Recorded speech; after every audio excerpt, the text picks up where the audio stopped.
यान्ति गुणास्तवेश वक्तुं कथं भवति तेषु ममावकाशः जाता तदेवमसमीक्षितकारितेयम् जल्पन्ति वा निजगिराननुपक्षिणोऽपि। अब आप भी मेरे साथ रिपीट कर सकते हैं। ये योगिनामपि न यान्ति गुणास्तवेश वक्तुं कथं भवति तेषु ममावकाशः जाता तदेवमसमीक्षितकारितेयम् जल्पन्ति वा निजगिराननुपक्षिणोऽपि। जय जिनेन्द्र। मंत्र। ओम नमो भगवते श्रीं ब्रां ब्रीं शां छः प्रों ओम नमः स्वाहा। हे पंच परमेष्ठी भगवान, 24 तीर्थंकर भगवान, अरिहंत भगवान, जो कल्याणकारी है, भय नाशक है, विष मृत्यु नाशक है, सूर्य नाशक है, सूर्य के प्रकोप से हमें बचाने वाले हैं, मंगल वाचक है, ऐसे कल्याण वाचक जिनेंद्र भगवान को अपने कर्मों की आहुति के लिए नमस्कार करते हैं, नमस्कार करते हैं, नमस्कार करते हैं। रिद्धि मंत्र। ओम ह्रीं अर्हं नमो पुत्त इत्थिकराणं कोट बुद्धिणम्। हे पंच परमेष्ठी भगवान, जैसे अनाज के कोठे में विविध प्रकार के अनाज होते हैं, एक साथ होने के बाद भी, एक दूसरे से मिलने के बाद भी, उसी प्रकार से हमारे जो मुनिराज हैं, उन्हें विविध प्रकार के ग्रंथों शास्त्रों का ज्ञान होता है, फिर भी उन्हें वह सारे ज्ञान याद होते हैं। ऐसे ज्ञान प्राप्ति वाले, ऐसे प्रखर बुद्धि वाले, कोष्ठ रिद्धि वाले भगवान को, जिनेंद्र भगवान को हम प्रणाम करते हैं, प्रणाम करते हैं, प्रणाम करते हैं। कल हमारा 5वें श्लोक का रिद्धि मंत्र और मंत्र का रह गया था, तो एक बार हम उसको ले लेते हैं। अभ्युद्यतोऽस्मि तव नाथ जडाशयोऽपि कर्तुं स्तवं लसद्संख्य गुणाकरस्य बालोऽपि किं न निजबाहुयुगं वितत्य विस्तीर्णतां कथयति स्वधियाम्बुराशिः। ओम पद्मिने नमः स्वाहा। हे पंच परमेष्ठी भगवान, हे पारसनाथ भगवान, जो पद्म सरोवर पर विराजमान है, हमारी मनोकामनाओं को पूर्ण करते हैं। जिस तरह से पद्म सरोवर हमारी सारी मनोकामनाओं को पूर्ण करते हैं, विशालकाय पद्म, एक तरह से विशालकाय पद्म यह बोल रहा है कि आप मुझे अपनी शरण में लीजिए। उसी तरह से हम भी भगवान से विनती करेंगे, हे प्रभु, पद्म सरोवर के समान हमें अपनी शरण में लीजिए। हम अपने कर्मों की आहुति के लिए, अपने कर्मों का क्षय करने के लिए आपको नमस्कार करते हैं, बारंबार नमस्कार करते हैं, नमस्कार करते हैं। रिद्धि मंत्र। ओम ह्रीं अर्हं नमो गोधन बुद्धिकराणम अनंतो हि जिणाणम। हे पंच परमेष्ठी भगवान, 24 तीर्थंकर भगवान, हे अरिहंत भगवान, हमारा कोई धन चोरी हो गया है या खो गया है, ऐसे ही अंदर हम आपके अंदर दबी हुई जो रिद्धियां हैं, या हमारे अंदर जो दबी हुई रिद्धियां हैं, खो गई हैं, चोरी हो गई हैं, उन सभी की प्राप्ति के लिए ऐसे अनंत रिद्धिधारी प्रभु से हम प्रार्थना करते हैं, हमें प्रदान करें, हमें अपना आशीर्वाद प्रदान करें। हम उन्हें नमस्कार करते हैं, बारंबार नमस्कार करते हैं, नमस्कार करते हैं। जय जिनेन्द्र सभी को। सभी को प्रणाम। आप सभी मुझे आशीर्वाद दें। जय जिनेन्द्र। जय जिनेन्द्र। आप बेटे को हम आशीर्वाद प्रदान करते हैं, बहुत सुंदर पढ़ रहा है कल्याण मंदिर सूत्र। धन्यवाद। चलेंगे आगे अब हम।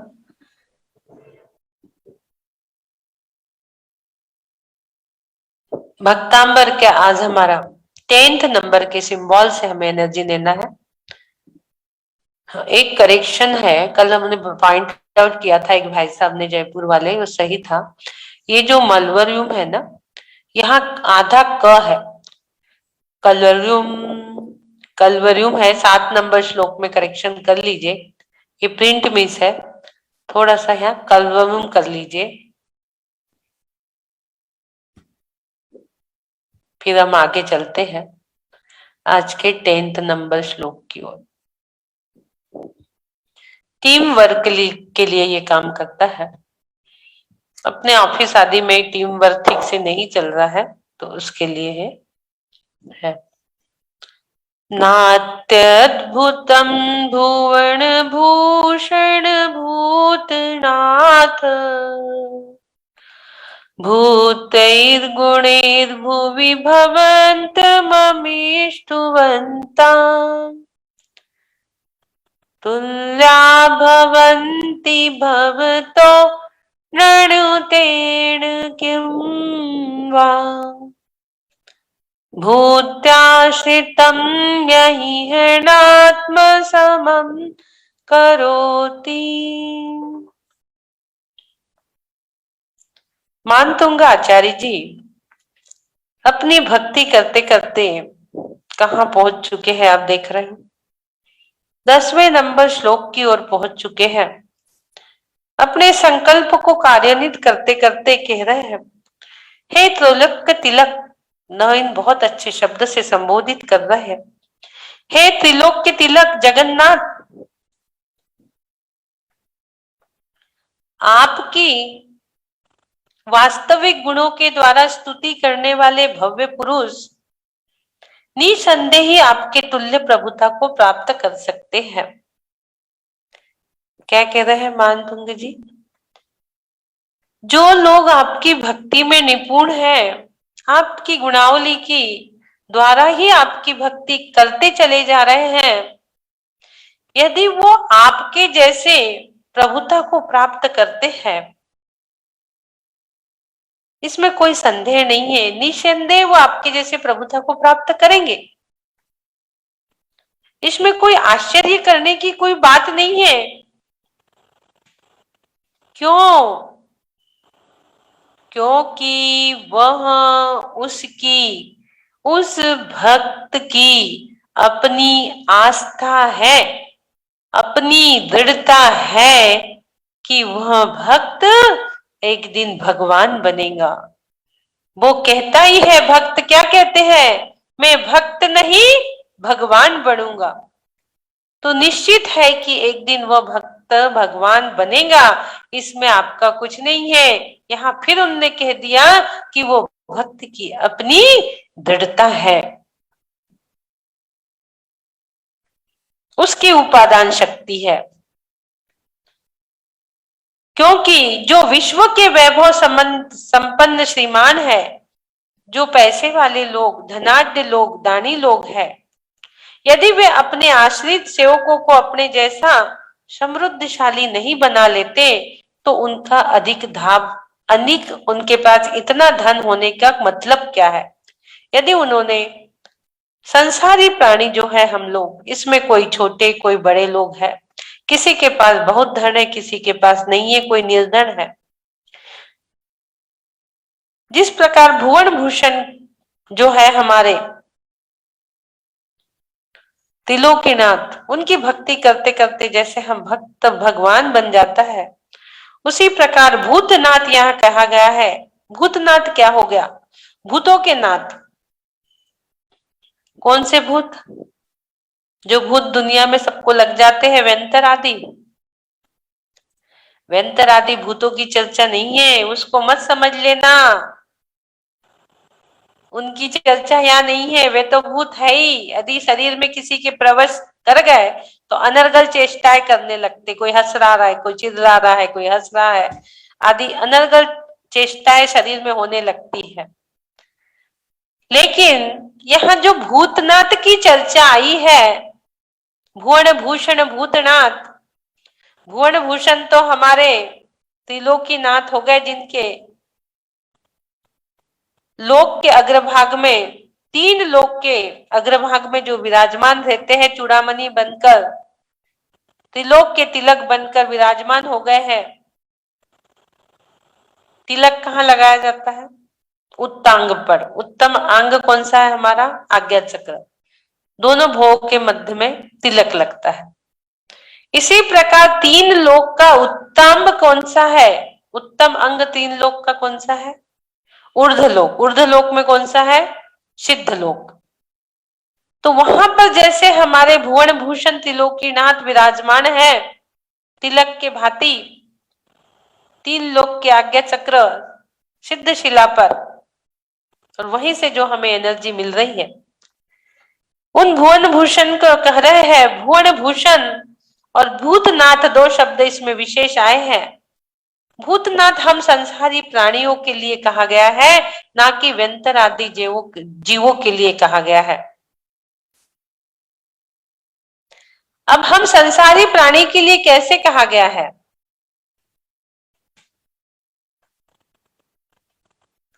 भूत तो संसारी प्राणियों के लिए कैसे कहा गया है? व्यंतर आदि भूत तो किसी किसी को ही लगते हैं, लेकिन ये जो भूतनाथ है, ये अष्ट कर्म रूपी 8 भूत हम सभी को लगे हुए हैं। कौन से भूत है इसमें? अष्ट कर्म रूपी भूत। ये 8 भूत हम सभी को लगे हुए हैं, अहरनिश लगे हैं, जो हमें सता रहे हैं। मोहनी कर्म कितना प्रबल है। पूरी दुनिया में मोहनी कर्म का राज चलता है।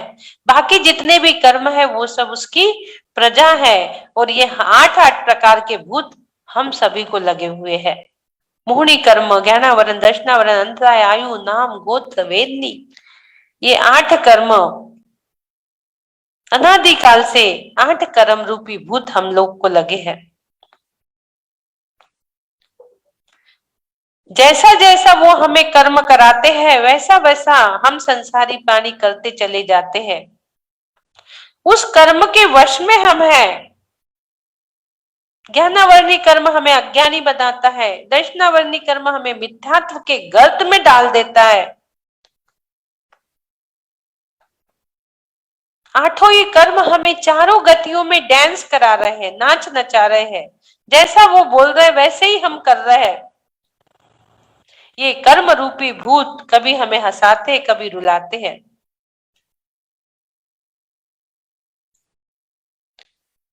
क्यों?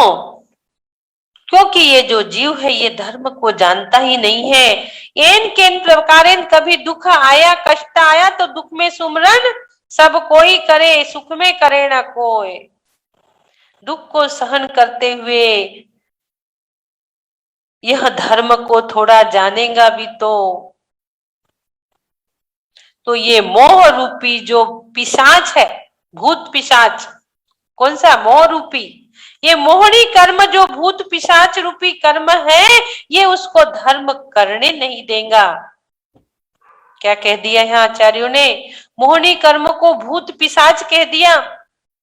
इसलिए ध्यान रखना, भूत पिशाच रूपी कर्म जब तक हमें सताते रहेंगे, ये मोहनी कर्म जब तक हमें सताते रहेगा, तो संसारी प्राणी जब तक भूत ही है। कब तक भूत है? जब तक वो अपने आत्म तत्व का ज्ञान नहीं पा लेता। जिस प्रकार केवल ज्ञान होने के पहले तक हम आचार्य मानतुंग जी अपने आप को अल्पज्ञ कह रहे हैं, केवल ज्ञान की अपेक्षा, उसी प्रकार से जब तक हमें अपने आत्म तत्व का ज्ञान नहीं हो पा रहा, आत्म तत्व पाने की ललक हमारे अंदर जागृत ही नहीं हो रही है, तब तक आप सोच लीजिए हम क्या है, हम भूत ही है।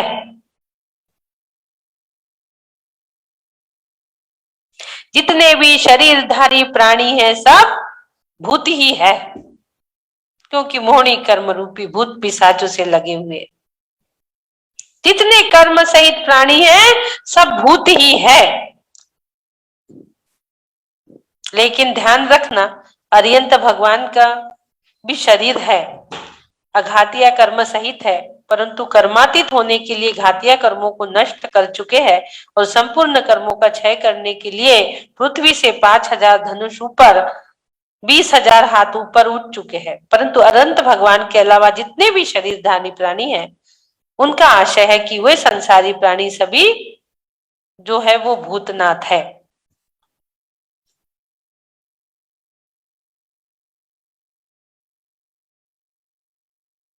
आदिनाथ भगवान की भुवन भूषण की हमें भक्ति करना है तो हम उनके जैसे बन जाएंगे, भुवन भूषण हम बन जाएंगे।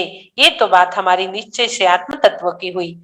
और लेकिन हमें अपने जो है इर्द गिर्द कुछ गरीब लोग, कुछ सेवक लोग, यदि हमने उनको अपने जैसा नहीं बनाया तो हमें ये भाव रखना है हमारे यहाँ की काम वाली बाई, बर्तन वाली बाई भी एक दिन हम जैसी बने, उसके यहाँ भी नौकर चाकर रहे, हमारे गाड़ी ड्राइवर जो है वो भी एक बड़ी बड़ी गाड़ी में हम जैसे घूमे।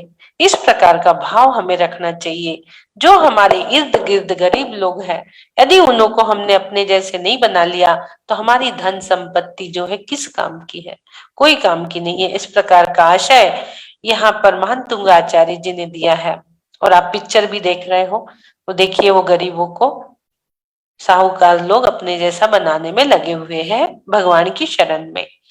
आगे हम चलेंगे मंत्रों की ओर। ओम ह्राम ह्रीम ह्रोम र श्राम श्रीम श्रूम श सिद्ध बुद्ध कृतार्थो भव भव वसट संपूर्ण स्वाहा। ओम पता है आपको, ह्रीम भी पता है, राम जो है ये माया बीज है, ह्रोम जो है महाशक्ति बीज है, र जो है ज्ञान बीज है, श्याम श्रीम श्रू पूरा परिवार है ये रक्षा बीज का, रक्षा बीज, सर्व कल्याण बीज, सर्व शुद्धि बीज, कीर्ति बीज, चारों के चारों। उसके बाद सिद्ध बुद्ध कुतार्तो भव भव वसट संपूर्ण साहा, सिद्धि को बुद्धि पूर्वक ज्ञान पूर्वक प्राप्त कर लिया है जिन्होंने, किन्होंने किया है, जिन्होंने भव भव वसट संपूर्ण साहा, भव भव के लिए अपने अंदर आह्वान कर, वसट, वसट यानी आह्वान करना, आदि प्रभु को, तिरे की लात को, भुवन भूषु को, भुवन भूषण को आह्वान करके अपने हृदय में स्थापित कर लिया और बुद्धि पूर्वक ज्ञान पूर्वक सिद्ध बुद्ध कुतार्थो, उन्होंने सिद्धि को बुद्धि पूर्वक, बुद्धि क्या हो गई, सम्यक दर्शन, सम्यक ज्ञान, सम्यक चैत्र बुद्धि हो गई।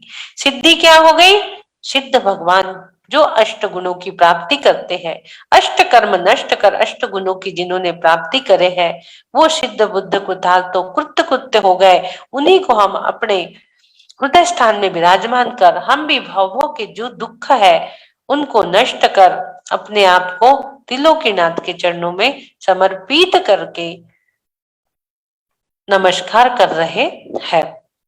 रिद्धि ओम ह्रीम रम नमो स्वयं बुद्धाणम झुम झुम नमः स्वाहा। रिद्धि का मतलब क्या हो गया, ऐसे रिद्धिधारी मुनिराज जिनको यहाँ नमस्कार किया गया है, स्वयं बुद्धाणम जो सम्यक दर्शन ज्ञान चारित्र बोधि है, उसको स्वयं से ही जो प्राप्त करता है, स्वयं से ही यानी वैराग्य का किंचित भी कारण मिला, थोड़ा सा भी, और परोपदेश की कोई अपेक्षा न रखकर स्वयं ही वैराग्य को प्राप्त हो जाते हैं। कि कोई उपदेश देगा, कोई हमें समझाएगा, जब हम वैराग्य धारण करेंगे, ये बात यहाँ नहीं आती है। कुछ भी थोड़ा सा उनको निमित्त दिखा संसार के दुखों का और वे स्वयं वैराग्य को प्राप्त हो जाते हैं।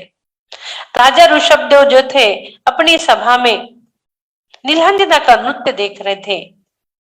नीलांजना नृत्य करते करते गिर पड़ी और उसका देह विसर्जन हो गया। लेकिन इंद्रों ने देखा कि ये नीलांजना की मृत्यु हो गई है, तो दूसरी अप्सरा वहां पर दूसरी नीलांजना प्रकट कर देते हैं।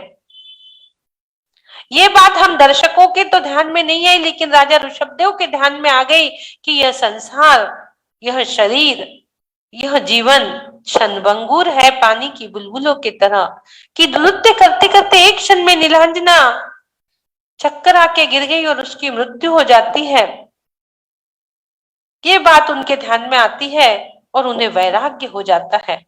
किंचित निमित्त पाकर उन्हें वैराग्य हो गया। संसार के दुखों को देखकर उन्हें वैराग्य हो गया। स्वयं बुद्धाणम, हमारे तीर्थंकर स्वयं बुद्धाणम रहते हैं। वो स्वयं ही अपने बुद्धि से दीक्षा धारण करते हैं। उन्हें किसी की जरूरत नहीं होती कि कोई उन्हें दीक्षा दे, वे स्वयं ही जाते हैं। उन्हें वैराग्य होता है, एक पेड़ के नीचे जाकर वो अपनी दीक्षा धारण कर लेते हैं और दीक्षा से केवल ज्ञान तक मौन रहते हैं। फिर बाद में उनकी वाणी समोशरण में खिलती है। इस प्रकार से यहाँ पर हमने श्लोक को थोड़ा सा समझ लिया। श्लोक मंत्र रिद्धि को भी हम थोड़ा थोड़ा रिपीट कर दे रहे हैं। हमने बहुत पहले लिया था, 1 साल पहले 2 बार लिया था, इसको डबल रिपीट किया था।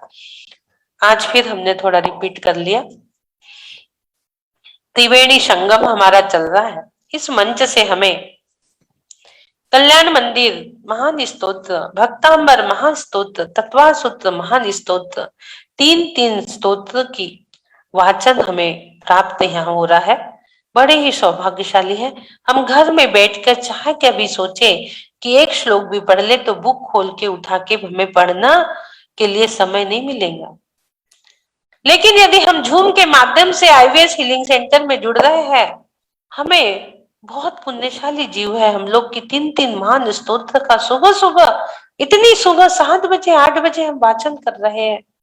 जब बिल्कुल पॉजिटिव वर्गनाएं रहती है, पूरा शांत वातावरण रहता है, दुनिया की कोई भी कोलाहल प्राप्त होने से पूर्व ही हम उसे अपने अंदर प्रस्थापित कर रहे हैं। 3 महास्तोत्र को जितने भी लोग यहाँ जुड़े हुए हैं, आप और 10-10 लोगों को फोन करके बताइए, जोड़िए, जूम आईडी भेजिए।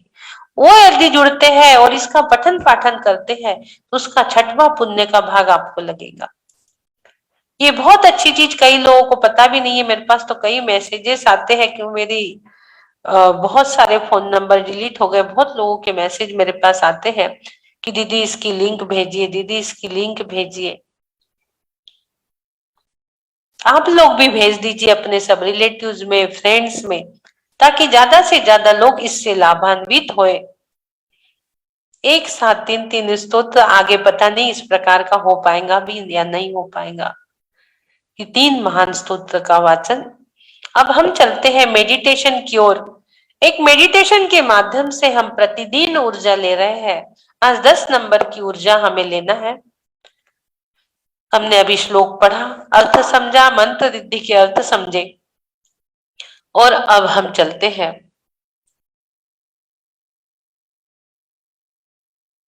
इसमें जो बताया है, हेल्प करना बताया है। हमारे जो हैंड्स है वो हेल्पफुल हैंड्स होना चाहिए। इस प्रकार के हमेशा हम दूसरे की मदद करते रहे। हेल्पफुल हैंड हमारे होना चाहिए। इसका आकार है, ये सेफ है इसका। फिर इसका सिंबल भी आपके सामने आ रहा है। अभी इसको देख लीजिए आप कि हमारे हैंड्स हमेशा ऐसे ऊंचे लोगों को दान देने के लिए तत्पर रहे। दाता, दान की बहुत महिमा है। दान देने वाला जीव भोग भूमि में जाता है। दान की बहुत महिमा है। देने वाला का हाथ हमेशा ऊंचा रहता है और लेने वाले का नीचा रहता है। हम मुनि महाराजों को भी आहार करवाते हैं, हमारा हाथ ऊपर रहता है। महाराज लोग अपने अंजलि में लेते हैं, उनके हाथ नीचे रहते हैं। दान की बहुत महिमा है। इस प्रकार से आप इसको देख रहे हैं। और सिंबल की एनर्जी भी आप ले लेंगे। हम्मल्यू, इसको पढ़ना है तो आपको हम्मल्यूम, थोड़ा जीभ को टर्न करना पड़ता है इसमें। हम्मल्यूम, क्योंकि द रोन बोलना है इसमें। हम्मल्यूम, हम्मल्यूम, ऐसा इसको पढ़ना है। इसकी एनर्जी रेड और येलो कलर की आपको लेना है। हम्बरियूम, हम्बरियूम।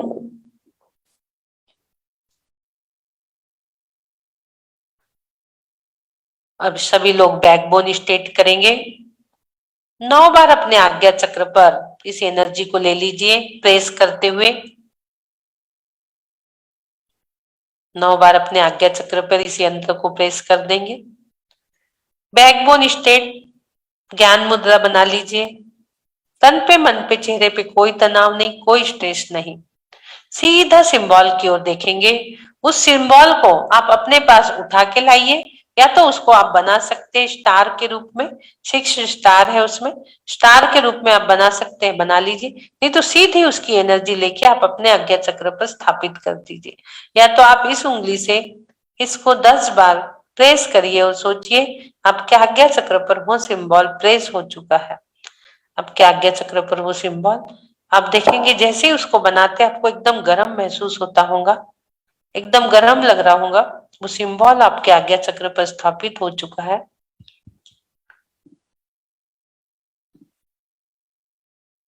तीन बार ओम का उच्चारण, लंबी गहरी सांस, मोक्ष स्थान की ओर देखेंगे। वहां से एक ओम विचरण करता हुआ ज्योतिष चक्र में संचरण करता हुआ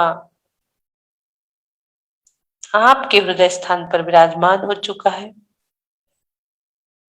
3 बार ओम का उच्चारण, लंबी गहरी श्वास। ओम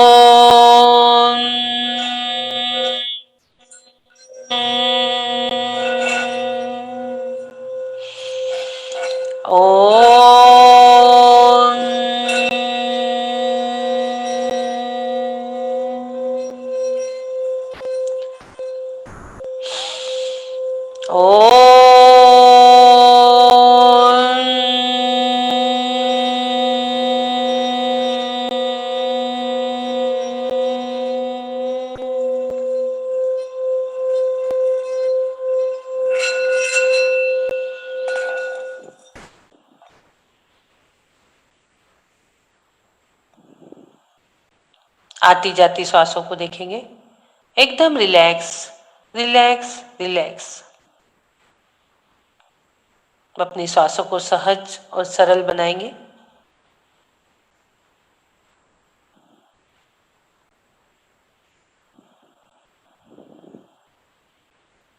विचार करिए,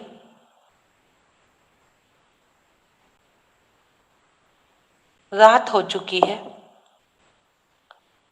संध्याकालीन समय बीत चुका।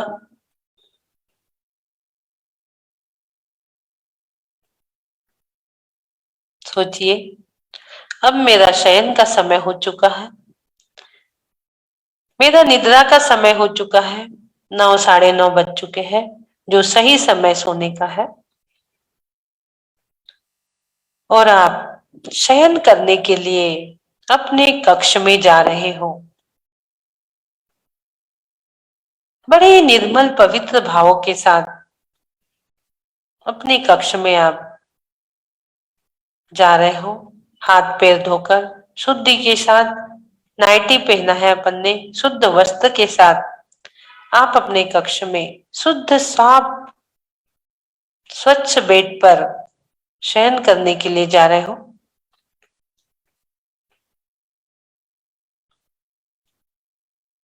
चारों प्रकार के आहारों का त्याग किया, चारों प्रकार के कषायों का त्याग करा। 9 बार नमोकार मंत्र पढ़ा आपने, और शयन के लिए आप अपने बेड पर,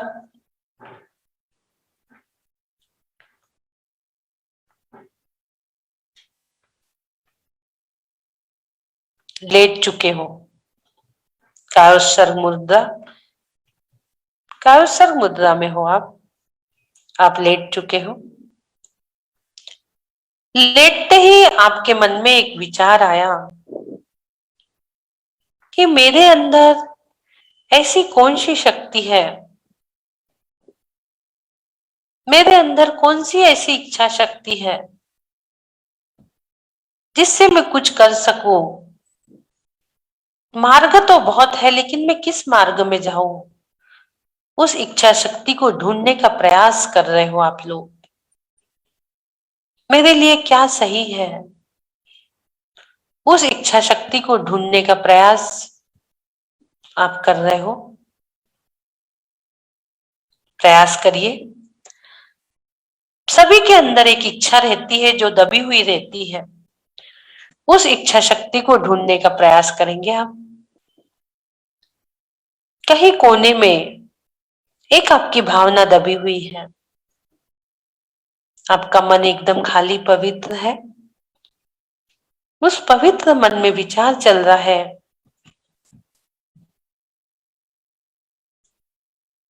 आपके अंदर की इच्छा शक्ति को ढूंढने का,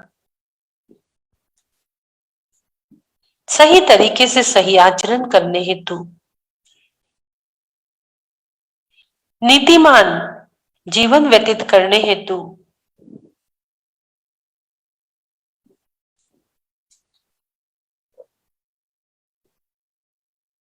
सोचते ही सोचते आप निद्रा में चले गए, डीप स्लीप में जा रहे हैं। और आपके स्वप्न में एक पिक्चर आपको दिखा, देखेंगे आप।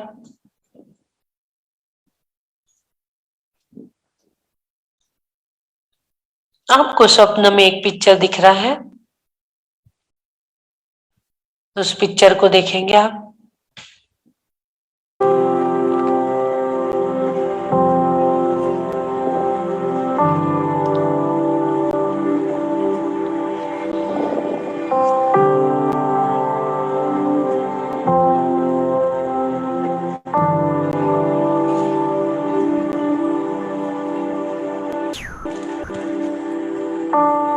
पिक्चर को देखते ही देखते आपको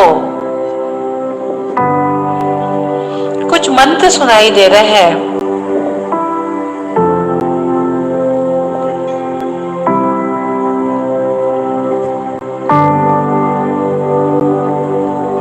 व्यक्तं भुवन भूषण भूतनाथ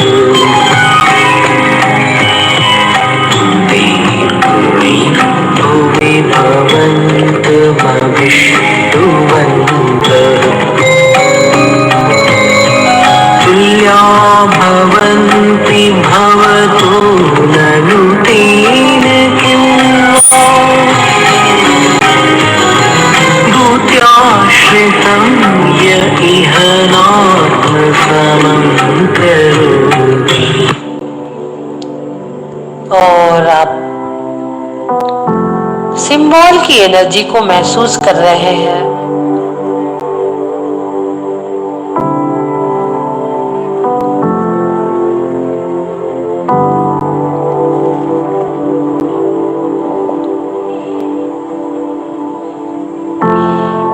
मंत्र सुनते ही आप जाग चुके हैं और जिस भावों को लेके आप मैनिफेस्ट करके सोए थे, वो इच्छा सुबह होते होते आपकी पूरी हो चुकी है।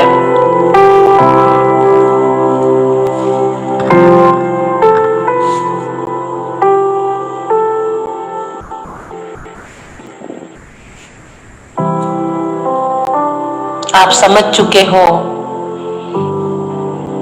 कि मुझे जरूरतमंदों की मदद करना है, मददगारों की देखभाल करना है, जरूरतमंदों को दान करना है, सामान्यों की मदद मुझे करनी है।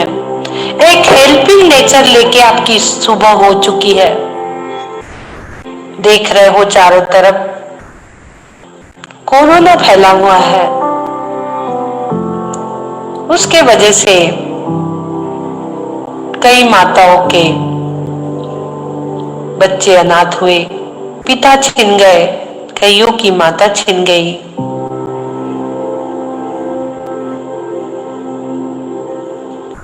उनकी मदद करने के भाव आपके मन में आए और आपने बच्चे को गोद ले लिया।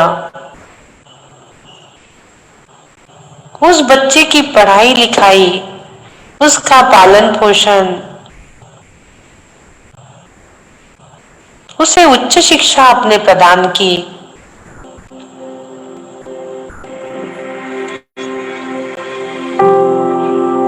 उसके शादी ब्याह किया, उसको अच्छा एक इंसान बनाया और उसकी ऊर्जा आपके अंदर आपको आनंदित कर रही है।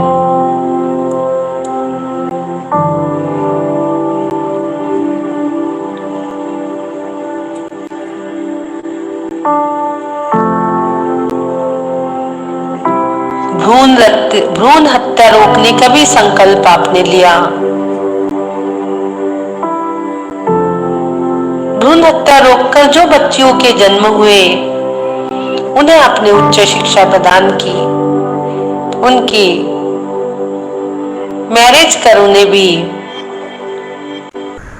एक अच्छी संस्कारवान बेटी बनाकर दुनिया के सामने लेकर आए, जो धर्म प्रभावना करने में लगी हुई है।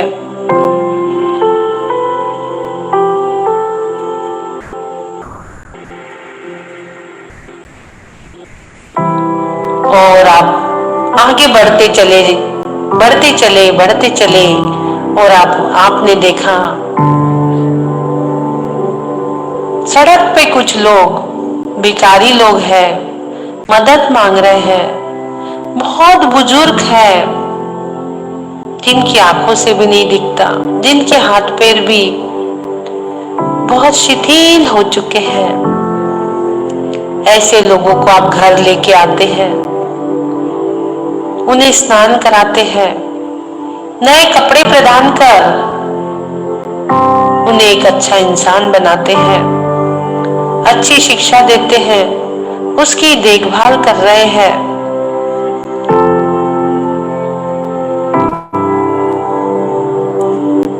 ये सब करते करते आपको एक आनंद की अनुभूति हो रही है। जरूरतमंदों की मदद करने की आपके अंदर की इच्छा जो दबी हुई थी वो आपको पूर्ण होती नजर आ रही है। सही तरीके से, सही आचरण के साथ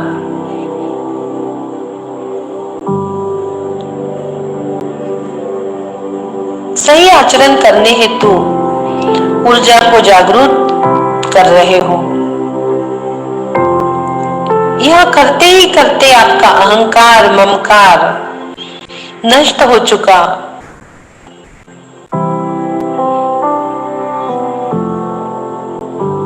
आपने कई ऐसे आश्रित लोगों को सहारा दिया, अपने जैसा बनाने की कोशिश की। अच्छे कर्म, नीतिमान जीवन आप व्यतीत कर रहे हो, अच्छे कर्म कर कर। जरूरतमंदों को दान देकर, सामान्यों की मदद कर, उनके जीवन में खुशहाली भर रहे हो आप।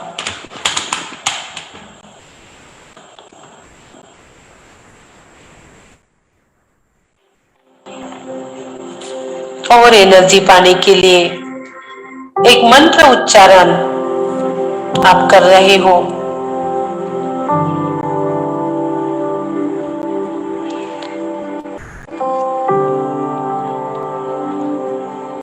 ओम ह्रीं विक्रमाधिपत्ये नमः।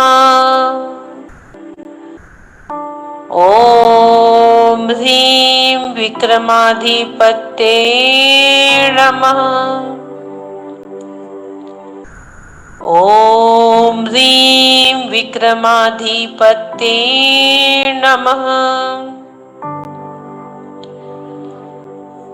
ओम ह्रीं विक्रमाधिपते नमः।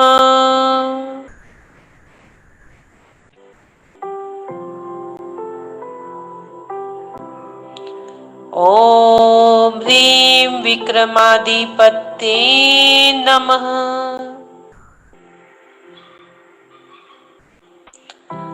ॐ ह्रीं विक्रमाधिपते नमः। ॐ ह्रीं विक्रमाधिपते नमः। ॐ ह्रीं विक्रमाधिपते नमः। ॐ ह्रीं विक्रमाधिपते नमः। ॐ ह्रीं विक्रमाधिपते नमः।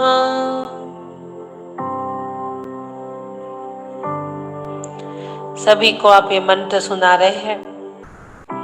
यह मंत्र सुनकर जिनको आपने आश्रय दिया था उनके भी अंदर की इच्छा शक्ति जागृत हुई, उनका भी नेचर हेल्पफुल नेचर बन चुका है। वो भी कई चैरिटी के दाता बन चुके हैं, कई चैरिटी चला रहे हैं, कई लोगों को दान पुण्य कर रहे हैं, कई मददगारों की देखभाल कर रहे हैं। यह सारा ही देखकर आप अति आनंदित हो चुके। आपके अंदर वो आनंद की तरंगे चल रही है। आनंदो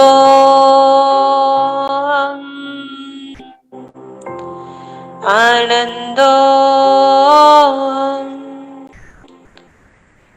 आनंदो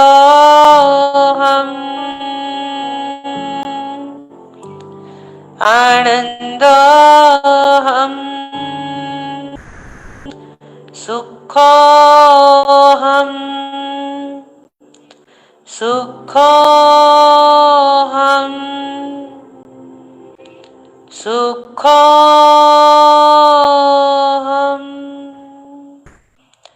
ज्ञानोऽहं ज्ञानोऽहं ज्ञानोऽहं।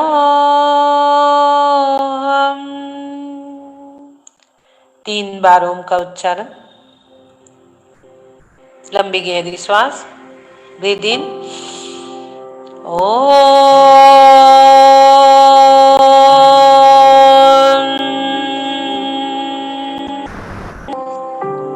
लंबी गहरी श्वास।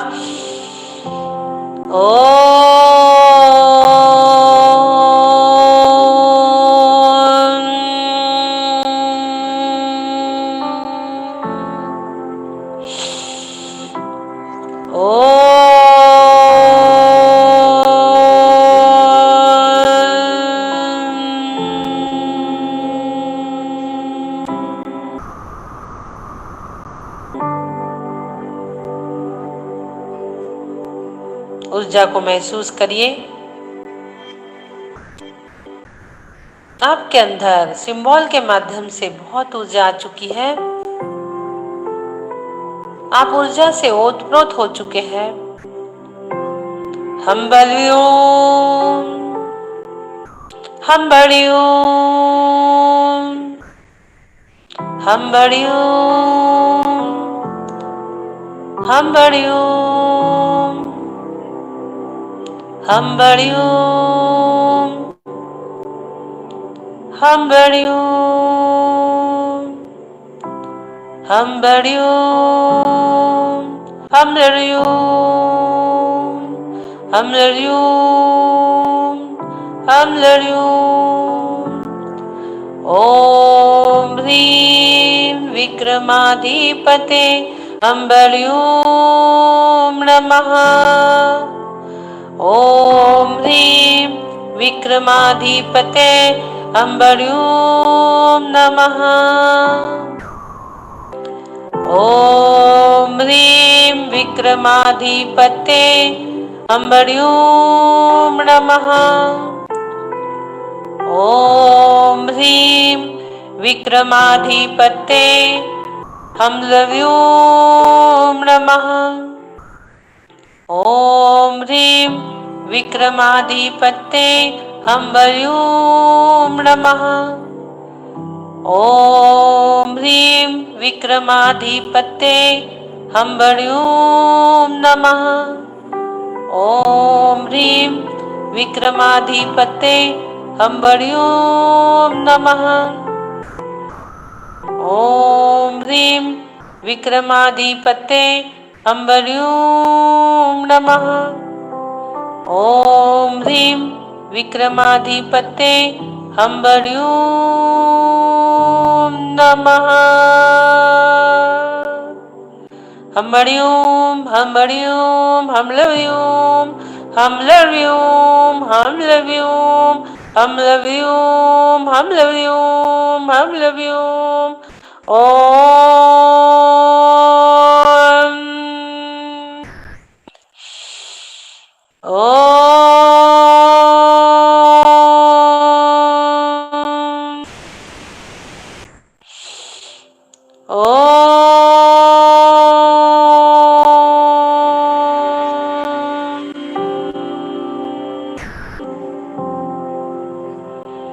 ओम शांति ओम शांति ओम शांति। आनंदोहम आनंदोहम आनंदोहम।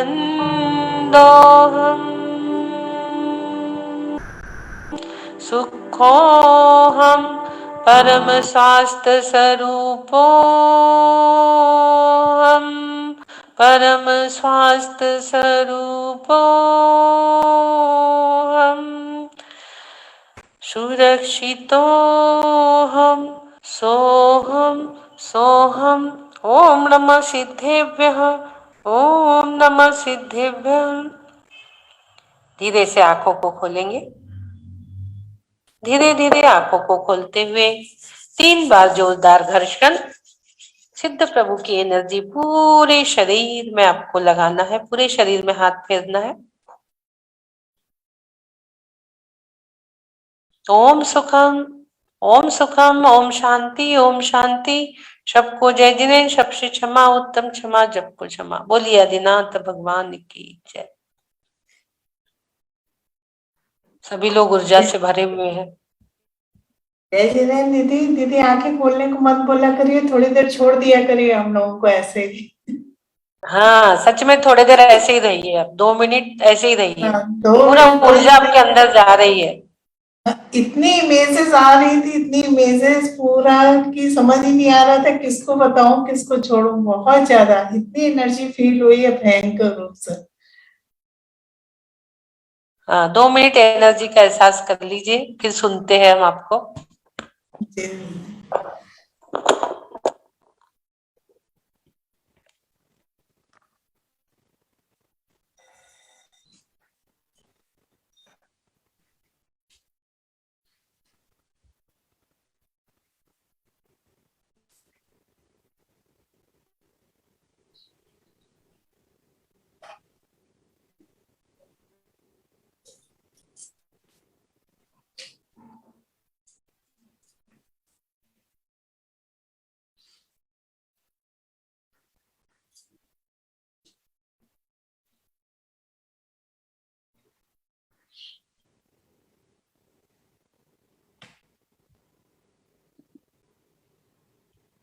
ठीक है, अब थोड़ा रिलैक्स हुए होंगे। एकदम ध्यान से बाद में बात करने का मन नहीं होता। दीदी जैसे आपने बोला ना एनर्जी, ये जो आंखों के चारों तरफ है ना, ऐसे लगा कोई मसाज कर रहा है। इतना रिलैक्स लगा, पूरा ये जो पार्ट है पूरा इतना लगा जैसे कोई सूदिंग सूदिंग, जैसे मतलब फेशियल कराने में भी जो मसाज करती है वो मजा नहीं आता जो इसमें आ रहा था। इतना आनंद आ रहा है दीदी मुझे, मतलब पूरी बॉडी को ऐसा लगता है कोई मसाज ही कर रहा है, पूरा इतनी रिलैक्स हो जाती है। और लाइट्स तो इतनी पूरी आंखों के सामने एकदम हर तरह की लाइट रहती है, रेड येलो सब कलर की। और आज तो मुझे मंदिर दिखा बादलों के पास, अब उधर लोग ले गए थे ना तो उधर भी लोग पहुंच गए लगता है। रेत में दिखा मंदिर और बादलों में दिखा मंदिर, मतलब अलग अलग तरीके से। और इतने सारे सिंबल्स टाइप की एनर्जी दिखी है, बिल्कुल एकदम लाइट्स में चमकती हुई। जैसे ये लाइट लगाते हैं ना अपन, तो उसमें से बनाते हैं, जैसे ओम ये वो, मतलब पूरा दिखता है एकदम क्लियर। आप इतना अच्छा नरेशन करते हो दीदी, सब कुछ दिखता है, समझ में नहीं आता क्या बोलूं, क्या बताऊं, क्या नहीं बताऊं। उतनी देर के लिए इच्छा ही नहीं होती कुछ, मतलब हिलती भी नहीं हो बिल्कुल, मैं तो एकदम स्टिफ हो जाती हूँ। थैंक यू, बहुत सुंदर अपना एक्सपीरियंस मेडिटेशन का। हाँ, माला जैन जी अनम्यूट करिए। हाँ दीदी, सुबह सुबह बहुत अच्छा लगता है। जय जिनेन्द्र, आपको, विनय भैया को भी जय जिनेन्द्र, सभी को जय जिनेन्द्र। मेरे हस्बैंड 20 दिन से कमर में दर्द है, उनको स्लिप डिस्क बताया डॉक्टर ने। मैं रोज सुबह हीलिंग में बैठती हूँ, तो आज वो अपने आके सुबह यहाँ बैठ गए। ये सबसे बड़ी उपलब्धि है। लो, एक और जोड़ी तैयार हो गई हमारे विनय जी की। विनय जी अपने साथ अपने जैसे ही जोड़ी तैयार करना चाह रहे हैं। लो, अभी एक और जोड़ी विनय जी को मिल गई माला जैन जी के साथ। ये अपने सुबह सुबह आके खुद यहाँ बैठ गए और आपकी पूरी हीलिंग ली। 20 दिन से ये बैठे नहीं दीदी, आज ये बैठे हैं इतनी देर।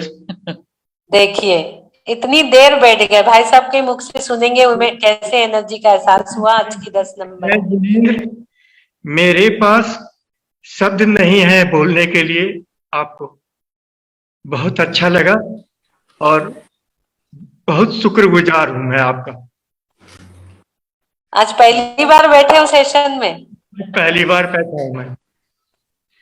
और बोलिए, आपका एक्सपीरियंस कैसा लगा आपको? एनर्जी कैसी महसूस हुई? 20 दिन से तकलीफ था, दवा लेने के बाद कुछ तो आराम है, लेकिन एक बाएं पैर में मेरे पूरा नस खिंचा रहा है, उसी से चलने में थोड़ा दिक्कत हो रहा है। अभी आप बैठिए 2-3 दिन, फिर आप उसका हमें बताइए रिजल्ट। बिल्कुल बताऊंगा। अभी आप बैठिए कंटिन्यू, और फिर वो ऊर्जा लीजिए सिंबल की, उसको वहां तक पहुंचाइए जहां आपको नस में दर्द है। वो सिंबल की एनर्जी को आप वहां तक लेके जाइए। फिर आप बताइए वो नस कैसी खुलती है आपकी, जिस नस के वजह से आप बैठ नहीं पा रहे थे। आज तो इतने देर बैठ गए, कल और बैठ पाएंगे आप। बहुत बहुत धन्यवाद दीदी, आपका मैं हर तरह से जो पालन करूंगा आपके बोली का। थैंक यू, धन्यवाद। बस आशीर्वाद प्रदान करो अपनी बेटी को बस। हाँ आशीर्वाद सारा जितने लोग आज हैं, सबका आशीर्वाद आपके ऊपर है। आपका आशीर्वाद मेरे ऊपर हो जाए तो बहुत अच्छा हो। आदि प्रभु के आप पे है, आदि प्रभु की कृपा दृष्टि, इसलिए तो आप जुड़ गए ना आज। बिल्कुल बिल्कुल। बहुत बढ़िया, बहुत बहुत धन्यवाद। बहुत अच्छा, बहुत अच्छा। जय जिनेन्द्र दीदी। जय जिनेन्द्र। हाँ दीदी, आज मैं एक बहुत ही डिफरेंट एक्सपीरियंस शेयर करना चाहती हूँ। मैं ना आज जैसे उठी ना, तो हमारे ना 2-3 दिन पहले किसी के डेथ हुई थी, उनके हस्बैंड की। तो 3 बच्चे हैं कि जैसे कोई मतलब उनका कोई देखने वाला नहीं है के लिए। तो मैं आज ऐसे ही सोच रही थी कि एक बच्चे को ना, जैसे सोच रही थी स्टडीज के लिए मैं ना अडॉप्ट करना चाहती। अच्छा, उठते ही मेरे दिमाग में आया, तो जैसे मैं मेडिटेशन के लिए बैठी, आपने उसी चीज का आज बताया। ये मतलब कि मेरे को बड़ा अलग सा लगा कि कैसे मैंने सोचा और वो चीज कैसे आ गई, और वही चीज के बारे में आज आपने बताया दीदी। बहुत सुंदर एक्सपीरियंस। ये बहुत अलग सा मेरे को लगा कि मैंने सिर्फ सोचा ही था। सुबह 2-3 दिन पहले हुई थी, कल नहीं सोचा, परसों नहीं, आज ही सुबह दिमाग में आया। और जब मैं बैठी और आपने उसी टॉपिक के बारे में आज बात की, ये कैसे दीदी? ये मुझे कुछ समझ नहीं लगा, ये कैसे हुआ? बस मैं यही पूछना चाहती थी आपसे। वही तो हमने बताया ना मेडिटेशन में कि रोज जो भावना लेके आप रात में सोते हो, हाँ, वो अच्छा। भावना अपनी सुबह जागृत होती है। मैनिफेस्टेशन जो बोलते हैं ना, इसी को बोलते हैं। ये दीदी सुबह ही आई है। हाँ जी, सुबह ही मेरे दिमाग में आया ये। तो जैसे मैं उठी ना, मैं जैसे अपनी एक्सरसाइज की, योगा की, उस भावना को देखो, वो जो भावना सुबह आई, भले ही रात में नहीं सोचा था आपने, उस भावना को आपके साथ आई गई कर देते। हाँ, आई तो आई, उसको छोड़ देते। लेकिन सेशन में बैठने के बाद आपने मेडिटेशन करे तो उस भावना के अंदर एक ऊर्जा प्रदान हो गई आपको। अब वो ऊर्जा को आपको कार्यान्वित करना है बस। उस ऊर्जा को आपको कार्यान्वित करना है ना। वो बहुत डिफरेंट सा लगा। मैंने कहा नहीं, मैं दीदी से पूछना है कि ये कैसे हुआ। मैंने कहा कमाल की बात है, ऐसे कभी सोचा नहीं ना, एकदम से ही मतलब सोचा और ये आपने उसी के बारे में बोला। जैसे कि मन की बात होती है कि हमने सोचा और आपने बोल दिया ऐसे। बहुत बढ़िया, बहुत ये सुंदर। कई बार ये हमारे तो भी सवाल ऐसे रहते हैं, और जिसे कई बार हमारे सवाल रहते हैं और उसको हम जब स्वाध्याय करने बैठते हैं तो वो हमारे सवाले के जवाब वही मिल जाते हैं जो हमारे मन में है। कभी हम प्रमाण सागर महाराज जी का प्रतिदिन तो शंका समाधान में देख नहीं पाती, कभी कभी खोलती हूँ टीवी तो 4-5 साल से देखे ही नहीं है। कभी पारस चैनल खोल लिया, शंका समाधान खोल लिए प्रमाण सागर जी का, तो जो चीज मन में चल रही होती है दुविधा में, तो वो वहां पर उसका निराकरण वहां हो जाता है कई बार, जो हमारे मन में रहता है। बहुत बार ऐसे होता है कि सामने से चल के हमें उसका आंसर मिल जाता है, वो दुविधा जो मन की रहती है वो निकल जाती है। चलते हैं अब हम हमारे आध्यात्मिक सेशन की ओर, बाद में सबको और सुनेंगे। बोलिए द्वादशांग जिनवानी माता की जय जय जय। मंगलाचरण। मोक्ष मार्गस्य नेतारं भेत्तारं कर्म भूभुतां ज्ञातारं विश्वतत्त्वानां वन्दे तद्गुणलब्धये, वन्दे तद्गुणलब्धये, वन्दे तद्गुणलब्धये। बोलिए आचार्य उमा स्वामी महाराज की जय। ग्रंथादिराज ग्रंथ मोक्ष शास्त्र ग्रंथ की जय। तत्वार सूत्र ग्रंथ आचार्य उमा स्वामी विरचित इस ग्रंथ का हम चतुर्थ अध्याय का स्वाध्याय कर रहे हैं, जिसमें हम देवों के बारे में जान रहे हैं।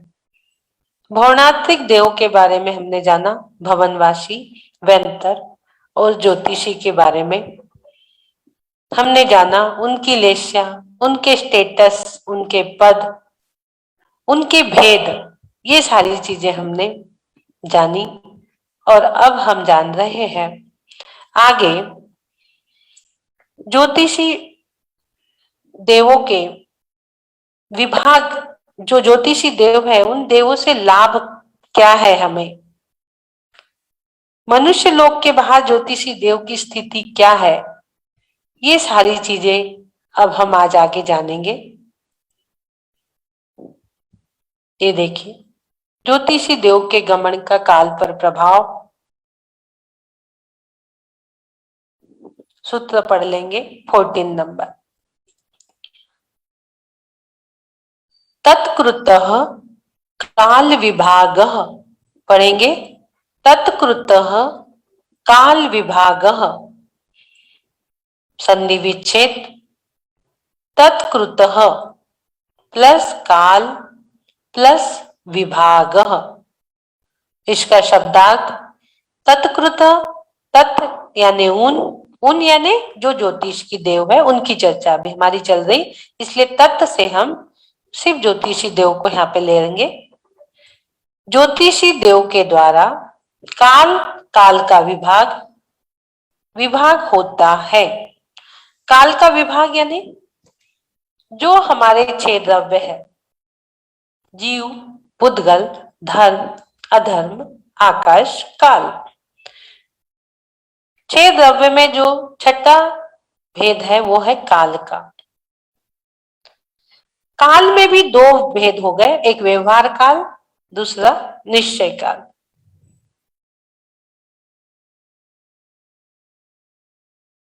निश्चय काल में जो एक एक काल के प्रदेश है वो एक एक पे स्थित होते हैं,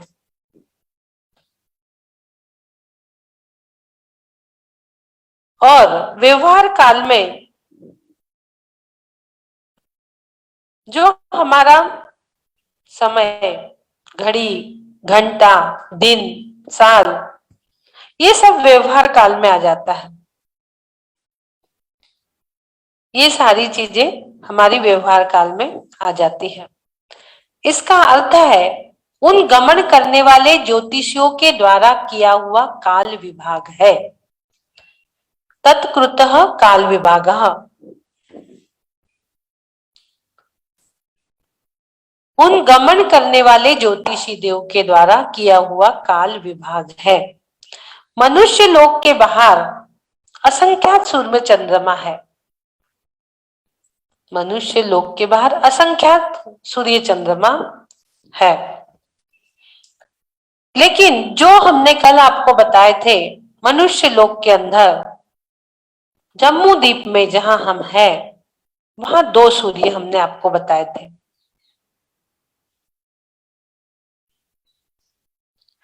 वो 2 सूर्य की एनर्जी भी कल हमने ली थी, और कल संक्रांति का दिन था और सूर्य का दिन था, जिससे थोड़ा थोड़ा दिन बड़ा होता चला जाता है।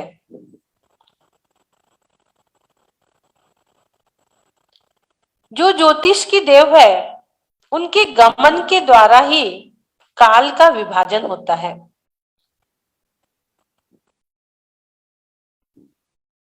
आज सूर्य निकला और कल सूर्य जो निकलने वाला है, आज चंद्रमा निकला और कल जो निकलने वाला है, उसी के माध्यम से घड़ी, घंटा, समय, महीना, दिन, साल सबका निर्णय होता है। सबका निर्णय जो सूर्य चंद्रमा निकलते हैं उन्हीं के हिसाब से वो होता है।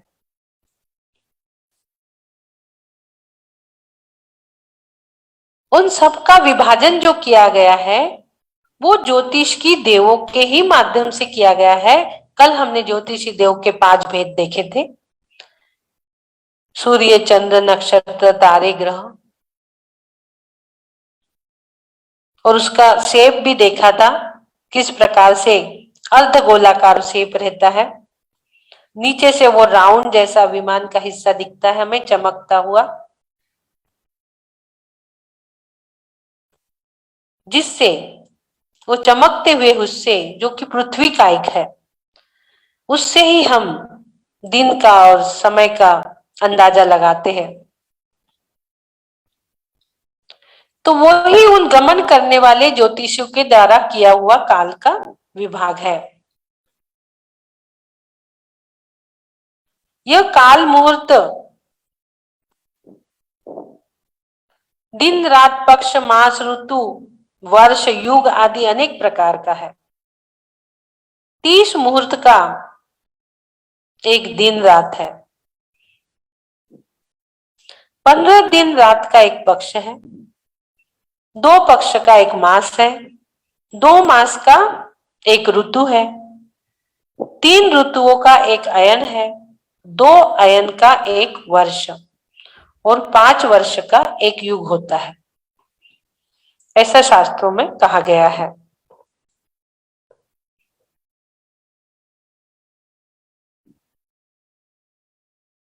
व्यवहार काल का विभाग इसमें बताया है। समय और आवली आदि जो बताते हैं वो इसी हिसाब से बताते हैं। समय आकाश में स्थित परमाणु मंद गति से एक प्रदेश से दूसरे प्रदेश पर जाने में जो काल लगता है वो समय कहलाता है। जो आकाश में स्थित परमाणु है वो एकदम मंद गति से एक प्रदेश से दूसरे प्रदेश में जाने में जो काल लगता है उसे समय कहता है, समय कहते हैं। समय कितना छोटा है, एक बात आपको मैं बता दूं। एक कोई गोल चीज, एक पापड़ है मान लो, उस पापड़ में एक सुई है, उस सुई को या ऐसी पेन की टोक को आपने उसमें एक छेद किया, ऐसा एक होल किया है ना, सुई की टोक जो कि बिल्कुल बारीक। अब ये जो टोक है, आपने जो यहाँ पर एक होल किया, छेद किया, इसको इसमें घुपा दी, इसके बाजू में एक और होल आपको बनाना है ना, एक होल और बनाना है। उसके बाजू में आपने ये पेन सुई की टोक को उठाया और बिल्कुल उससे सटा के दूसरा बना लिया। देखिए, दूसरा सटा के बना लिया, एक होल और ये दूसरा होल बनाया। ये सुई की टोक को यहां रखा और उसके बाजू में ठीक एक और होल बनाया। तो वहां से उसके बाजू में लग के चिपक के जो होल दूसरा बनाया, दूसरा पॉइंट जो आपने बनाया, उस पॉइंट तक जाने में कितना समय लगा, विचार करिए आप। एक पॉइंट, दूसरा पॉइंट, कितना समय लगा, और वो भी इतने मंद गति से बनाया आपने। दूसरा पॉइंट, इतनी मंद गति से, जितने धीमे आप बना सकते हो, मंद गति से वो प्रदेश दूसरे प्रदेश में जाने का जो काल है, एक प्रदेश से दूसरे प्रदेश में जाने का जो काल होता है, वो समय कहलाता है। इतना छोटा, 1 सेकंड भी बहुत ज्यादा हो गया, यहाँ पर 1 सेकंड आ रहा है। 1 सेकंड का असंख्यातवां भाग जो है वो समय है। 1 सेकंड भी बहुत ज्यादा हो गया, उसका असंख्यातवां भाग वो समय हो गया। समय आवली भी बोलते ना, आवली क्या हो गई? असंख्यात समय की एक आवली हो गई। क्या हो गया? एक आवली बोलते, जो असंख्यात समय की एक आवली हो गई। ये आगम में पूरे मेजरमेंट करने के इंस्ट्रूमेंट है ये पूरे नाम जो है, समय, आवली, उच्छ्वास, लो, स्टोक, लव, नाली, घड़ी, मुहूर्त, भिन्न मुहूर्त, अंतर मुहूर्त, ये सब समय नापने की इंस्ट्रूमेंट है। पूरब के आगम की भाषा के इंस्ट्रूमेंट है ये पूरे। समय हुआ, आवली हुई असंख्यात समय की एक, उच्छ्वास, जो संख्यात आवली थी उसका जो समूह हुआ वो उच्छ्वास हो गया, उच्छ्वास कहते हैं। और 7 उच्छ्वास का एक स्तोक हो गया, 7 उच्छ्वास का एक स्तोक हो गया, तो 7 स्तोक का एक लव हो गया, 7 स्तोक का एक लव हो गया। ये सब समय मापने के मेजरमेंट है। नए नए शब्द आपको लग रहे होंगे, स्तोक, लव। और 38.5 यानी 38.5 लव की नाली होती है, लव की नाली होती है। इसे भी घड़ी कहते हैं, ये घड़ी है काल की। और मुहूर्त क्या हो गया? 2 घड़ी का एक मुहूर्त हो गया, 2 घड़ियां ने एक घड़ी 24 मिनट्स की, 48 मिनट्स का एक मुहूर्त। मुहूर्त से एक समय कम को भिन्न मुहूर्त कहते हैं। एक ये मुहूर्त होता है, दूसरा भिन्न मुहूर्त होता है। मुहूर्त से एक समय कम को भिन्न मुहूर्त कहते हैं। और अंतर मुहूर्त क्या हो गया? आवली से ऊपर, भिन्न मुहूर्त से अंदर। आवली यानी जो असंख्यात समय की एक आवली थी, उस आवली से ऊपर और भिन्न मुहूर्त से अंदर का काल वो अंतर मुहूर्त कहते हैं। 48 मिनट के अंदर के काल को अंतर मुहूर्त कहते हैं। इसके असंख्यात भेद होते हैं, और वो एक ऐसा भेद जिसका भेद ही नहीं हो सके, वो समय। घूम के हम वहीं आ गए। क्या हो गया? अंतर मुहूर्त में असंख्यात भेद होते हैं, उसका असंख्यातवां भेद जिसका भेद ही ना हो सके, इतनी मंद गति से वो एक प्रदेश दूसरे प्रदेश में जा रहे हैं, वही समय हो गया। समय से शुरू हुए थे, समय पे ही हम एंड हो गए। इस प्रकार से हमने तत्कृतः काल विभागः, जो हमारा व्यवहार काल है, समय, घड़ी, घंटा, माह, पक्ष, दिन, रात, ये सारा काल का विभाजन तत्कृतः, तत् यानी उन ज्योतिषी देव का जो गमनागमन है, जो सूर्य चंद्र आदि है, ये आज निकले हैं, कल फिर निकलेंगे। चंद्रमा आज हुआ है, फिर कल और अस्त होके फिर वापस आएगा। इसके हिसाब से इसका विभाजन होता है। फिर अगला क्वेश्चन उनके शिष्य ने वापस कर दिया, क्या कि ज्योतिष की जो देव है ये लोक के बाहर कैसे है, उसके लिए फिर एक उनने क्वेश्चन जड़ दिया। अब आगे हम उस क्वेश्चन का आंसर 15 नंबर के सूत्र में देखेंगे। ये 14 नंबर का सूत्र।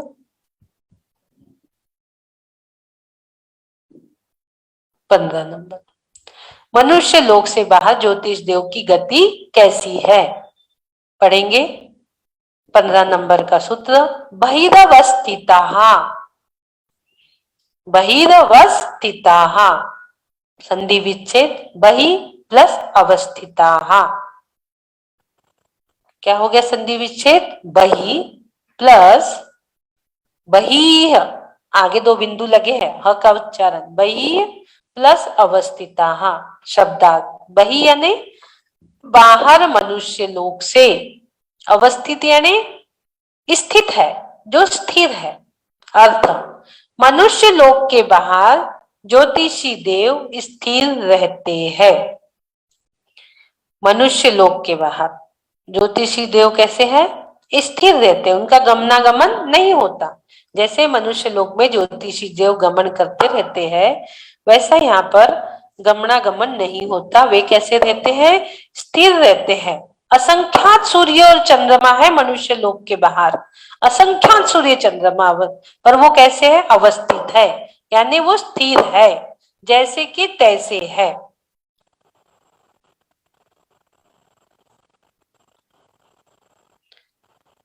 मन में प्रश्न उठ रहा है, यदि वो स्थिर रहते हैं तो क्या मनुष्य लोक के बाहर दिन रात का कोई भेद नहीं है?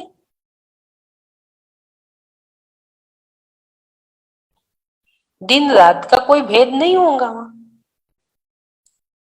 तो इसका जवाब यह है कि अढ़ाई द्वीप के बाहर असंख्यात द्वीप समुद्र ने जो है, असंख्यात द्वीप समुद्र है। हमने आपको पूरा पिक्चर बताया है, जम्मू द्वीप, फिर लवन समुद्र, धातकी खंड, कालोदधी समुद्र, फिर पुष्कराल द्वीप, सारी चीजें हमने आपको एक चित्र के माध्यम से पूरा समझाया था, जिसका दुगना दुगना विस्तार होता है। तो ऐसे असंख्यात द्वीप समुद्र है मनुष्य लोक के बाहर, तो वो असंख्यात द्वीप समुद्र में तो क्या है, कल्प वृक्ष है। और जहां कल्प वृक्ष होता है वहां कल्प वृक्ष का प्रकाश ही बहुत रहता है, इसलिए वहां अंधेरा का कोई प्रश्न नहीं उठता कि वहां अंधेरा हो रहा है। जहां कल्प वृक्ष है वहां अंधेरा का कोई सवाल ही नहीं उठता। तो मनुष्य लोक के बाहर ज्योतिषी देव स्थिर रहते हैं, वो इस प्रकार से गमनागमन नहीं करते। गमनागमन नहीं करते तो वहां धीन घड़ी संटा कैसे समझ में आएंगे, ये बात आ रही थी। तो वहां पर जो है कल्प वृक्ष होने से वहां प्रकाश ही प्रकाश रहता है। निरंतर गमनशील रहते हैं ज्योतिषी देव ढाई द्वीप में, मेरु की प्रदक्षिणा देते हैं, व्यवहार काल विभाग के हेतु है। ढाई द्वीप से बाहर ज्योतिषी देव अवस्थित है। प्रत्येक चंद्र का परिवार, चंद्र एक, सूर्य एक, 88 ग्रह, नक्षत्र 28 और तारे 66,975 कोड़ा कोड़ी, ये हमने आपको बताया था। फिर हमने चंद्रमा और सूर्य का ज्योतिष विमानों का आकार भी आपको बताया था। अश्वाकार, वृषभाकार, सिंहाकार, चारों दिशा में 4 प्रकार के आकार के विमान रहते हैं, ये हमने आपको बताया था। और 4-4 हजार वाहक उनके रहते हैं। चंद्रमा, इंद्र और सूर्य प्रतिइंद्रिय है, चंद्रमा इंद्र है और सूर्य प्रतिइंद्रिय है, क्योंकि चंद्रमा सबसे ऊपर है, फिर नीचे में सूर्य है। चंद्रमा का परिवार 8 प्रकार का है, सूर्य का परिवार 7 प्रकार का होता है। सूर्य और चंद्रमा की पृथक पृथक 12,000 किरणें होती है। दोनों विमानों के 16,000 अभियोग्य जाति के देव होते हैं। प्रत्येक दिशा में 4-4 हजार रूप से होते हैं। ये हमने सारी चीजें कल भी आपको समझाई थी। ढाई द्वीप में कितने सूर्य चंद्रमा है, ये भी हमने बताया था। जम्मू द्वीप में 2-2, लवन समुद्र में 4-4, घातकी खंड में 12-12, कालोदधी में 42-42, पुष्कराल द्वीप में 72-72 सूर्य चंद्रमा है। पूरे 132 इसकी टोटल करेंगे तो 132 सूर्य और 132 चंद्रमा ढाई द्वीप में है। ढाई द्वीप में क्या क्या आ गया, जम्मू द्वीप आ गया 1 योजन का, उसका दुगना लवन समुद्र आ गया 2 लाख योजन, 1 योजन, फिर इसका डबल हो गया, फिर डबल हो गया लवन समुद्र 2 योजन का, फिर घातकी खंड हो गया 4 लाख योजन, फिर कालोदधी उससे डबल हो गया 8 लाख, फिर पुष्करार्ध उससे डबल हो गया। डबल डबल करते हैं तो ऐसे 45 लाख योजन का हमारा पूरा मध्यलोक है। पूरा हमारा मध्यलोक 45 लाख योजन का है। सिद्ध शिला का विस्तार भी 45 लाख योजन का है।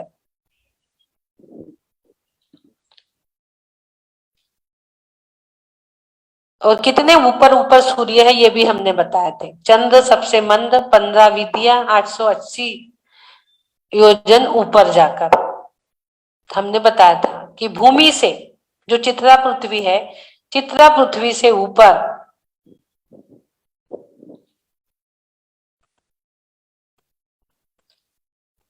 चित्रा पृथ्वी से ऊपर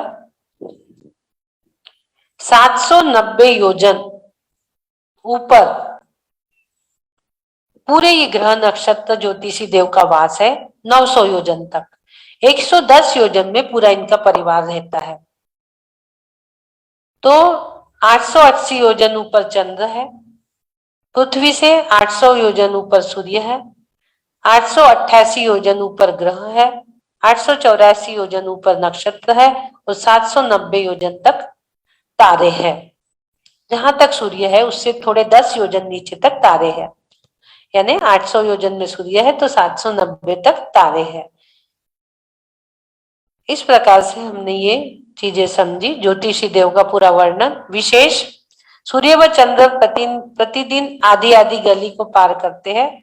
180 गली हमने कल बताई थी। द्वीप व समुद्र के अपने अपने चंद्रों में आधे एक भाग में और आधे दूसरे भाग में पंक्ति क्रम से संचार करते हैं। ये देखिए आप यहाँ देख रहे हो। जम्मू द्वीप में 180 योजन और लवन समुद्र में 330 योजन 4 क्षेत्र है जिसमें वे संचार करते हैं। हमने जम्मू द्वीप बताया था 180 योजन और लवन समुद्र में 330 योजन। इनमें 4 क्षेत्र है जिसमें वो विचरण करते रहते हैं, ज्योतिष देव का विचरण। ये जम्मू द्वीप और उसके बाजू में ये लवन सागर देख रहे हो आप।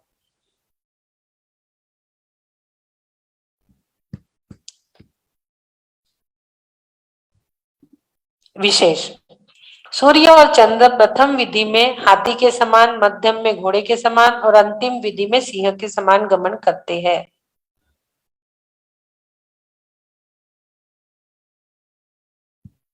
और सूर्य श्रावण मास में सबसे अभ्यंतर विधि से और माघ माह में सबसे बाह्य विधि में रहता है। सूर्य के अभ्यंतर विधि में रहने पर दिन 18 मुहूर्त का और रात 12 मुहूर्त की होती है, और बाह्य विधि में रहने पर 12 मुहूर्त और महारा मुहूर्त और रात 18 मुहूर्त की हो जाती है। यानी 30 मुहूर्त का जो हमने बताया था वो है ये 30 मुहूर्त। आगे अब चंद्रमा के घटने बढ़ने का कारण। चंद्रमा की 16 कलाएं हैं जिसमें एक एक दिन में एक एक भाग स्वयं कृष्ण रूप और उसके बाद स्वयं श्वेत रूप परिणमित हो जाता है। चंद्रमा स्वयं कृष्ण रूप काला और फिर स्वयं श्वेत रूप परिणमित हो जाता है। अन्य आचार्यों के अनुसार राहु चंद्रमा के नीचे प्रतिदिन एक एक भाग को आच्छादित करता है और बाद में एक एक भाग को छोड़ता है। चंद्रमा के नीचे प्रतिदिन एक एक भाग को राहु जो चंद्रमा के नीचे है। चक्रवर्ती द्वारा सूर्य विमान में जिन बिंब दर्शन, सूर्य विमान में जिन बिंब हमने सब आपको बताए हैं, मध्यलोक के अधोलोक के कितने कितने हैं।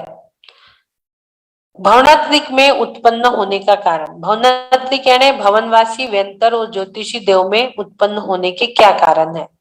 कुमार्ग में स्थित है, जिसका मार्ग कुमार्ग है, दूषित आचरण करने वाला है, संपत्ति में जो मुग्ध रहते हैं, आसक्ति रहती है, जिन्हें बिना इच्छा के विषयों से विरक्त है,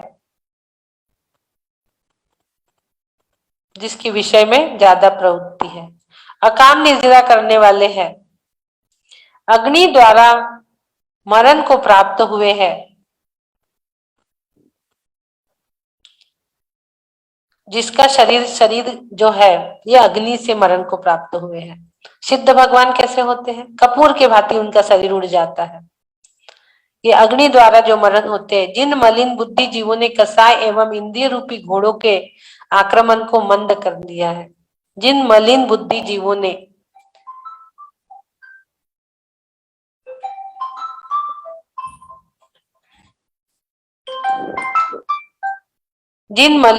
जीवों ने कसाय एवं इंद्रिय रूपी घोड़ों के आक्रमण को मंद कर लिया है। जो क्रोध मान मायालूप कसाय है और 5 इंद्रिय रूपी घोड़े जो हमारे भागते दौड़ते रहते, हमें दौड़ाते रहते हैं। कभी स्पर्शन इंद्रिय, कभी घ्राण इंद्रिय, कभी चक्षु इंद्रिय, कभी कर्ण इंद्रिय हमें दौड़ाती भागते रहती है कि ये चीज अच्छी है इसको देख लो, ये चीज अच्छी है इसको सुन लो, ये चीज अच्छी है इसको खा लो, ये चीज अच्छी है इसको छू लो। ये सब जो 5 इंद्रिय रूपी घोड़े हैं, इनको आक्रमण को थोड़ा हमने मंद कर लेना है। ये सब भावनात्मक में उत्पत्ति के कारण है, देवगति के उत्पत्ति के कारण। हमें ये भी गति नहीं होना। क्यों? क्योंकि देवों में नियम संयम नहीं है। वहां से मनुष्य में जन्म लेंगे जब हम मोक्ष जाते हैं। इसलिए हमें उत्तम गति की ही प्राप्ति होए, मनुष्य पर्याय से हमें सिद्ध गति की ही प्राप्ति होए। आगे कल देखेंगे हम वैमानिक देवों का वर्णन। वैमानिक देवों का वर्णन हमें कल देखना है। अभी तक हमने भावनात्मक तक का पूरा वर्णन देख लिए। पूरा हमने भवनवासी, व्यंतर और ज्योतिषी देवों के बारे में, उनके पदों के बारे में, उनके स्टेटस के बारे में, उनकी लेस्या के बारे में, उनके भाग है, उनके विचरण, उनका संचरण, सारी चीजें, उनके अंदर के अकृत्रिम जिन चैत्यालय, सारी चीजें हमने जानी। किस भाग में वो रहते हैं, उनका आवास कहाँ है, भवनपुर कहाँ है, भवन कहाँ है, सारी चीजें हमने जान ली। अब आगे हम वैमानिक देवों के बारे में कल से जानेंगे 16 नंबर सूत्र से। सभी लोग उत्तम गति, सिद्ध गति को प्राप्त करें। इसी भावों के साथ अपने वाणी को विराम देती हूँ। बोलिए द्वादशांग जिनवानी माता की जय जय जय। प्रतिक्रमण। हे आदि प्रभु, मुझसे मन वचन काया द्वारा, क्रोधमान माया लोभ द्वारा सच्चे देवगुरु शास्त्र की अभिनय हुई हो और श्रद्धान हुआ हो, मुझे क्षमा करे प्रभु, मुझे क्षमा करे। तथा इस भाव में या पूर्व भाव में एक इंद्रिय से लेके पंचेंद्रिय तक किसी भी जीव की विराधना हुई हो, दिल दुखा हो, घात हुआ हो, उनके शरीर में मेरे वजह से आदिवादी प्राप्त हुई हो, मुझे क्षमा करे प्रभु, मुझे क्षमा करे। तथा आज का नया दिवस आपने नए अनुष्ठान के साथ दिया, इसलिए हम आपको कोटि कोटि आभार, कोटि कोटि आभार, कोटि कोटि वंदन, कोटि कोटि वंदन, कोटि कोटि नमन करते हैं।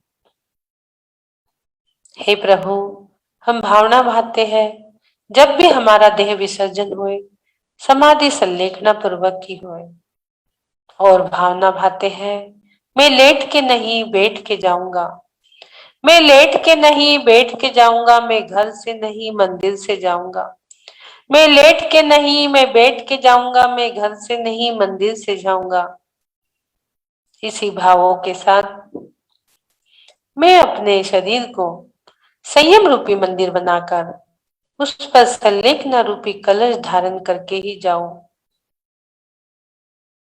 इसी भाव के साथ हंसते मुस्कुराते मैं स्वस्थ हूं, मैं स्वस्थ हूं, मैं स्वस्थ हो रहा हूं, मैं स्वस्थ हो रहा हूं, मैं स्वस्थ हो चुका हूं।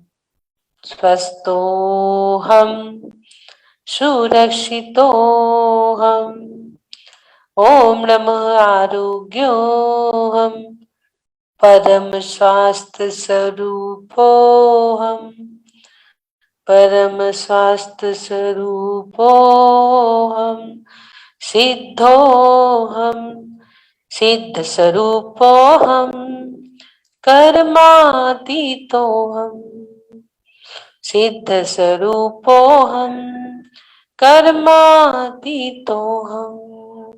ओम नमः सिद्धेभ्यः, ओम नमः सिद्धेभ्यः, ओम नमः सिद्धेभ्यः। ओम सुखम, ओम शांति, ओम सुखम, ओम शांति। बोलिए देवादिदेव आदिनाथ भगवान की जय जय जय। सभी को जय जिनेन्द्र, सबसे क्षमा, उत्तम क्षमा, सबको क्षमा। ओम नमः। बोलिए आदिनाथ भगवान की जय। चलिए अभी बोल दीजिए किसे क्या बोलना है। शांति जी, रेणु जी, हाँ बोलिए। जय जिनेन्द्र दीदी, जय जिनेन्द्र। ये इसमें जो एक शब्द आया अभ्यंतर विधि, विधि कहाँ से पे? क्या अभिप्राय है? कहाँ पे? अभी जो हमने जो बोली है, अभी जो आपने बताया ना उसमें विशेष वाला जो बताया 15वें श्लोक में, अच्छा सूर्य श्लोक के का पूछ रहे अभ्यंतर हैं। विधि में रहने पर। 15वें श्लोक का हाँ, कि 10वें श्लोक में भक्तांबर के? 47 पेज पे जो आया ना अभ्यंतर विधि सूर्य के। एक मिनट, हमें 1 मिनट शेयर कर रहे हैं जी।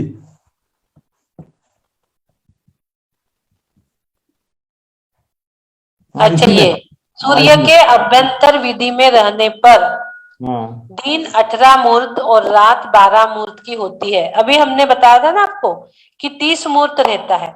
जब सूर्य निकलता है ना, जब सूर्य निकलता है, निकलने से जो उसका गमन होता है सूर्य का, उसके अंदर की विधि वो है कि सूर्य कितने दूर है। विधि से अभ्यंतर, विधि शब्द से क्या मतलब है? विधि मतलब से समय, समय उसके अंदर रहने का। अच्छा, उसके मुहूर्त। हाँ यही कंफ्यूज है। ठीक। हाँ, विधि थोड़ा शब्द भी अलग है वो। हाँ इसीलिए ये सब आगम के पुराने पुराने शब्द है ना सब, विधि, मुहूर्त। हाँ ठीक दीदी, जय जिनेन्द्र। जय जय।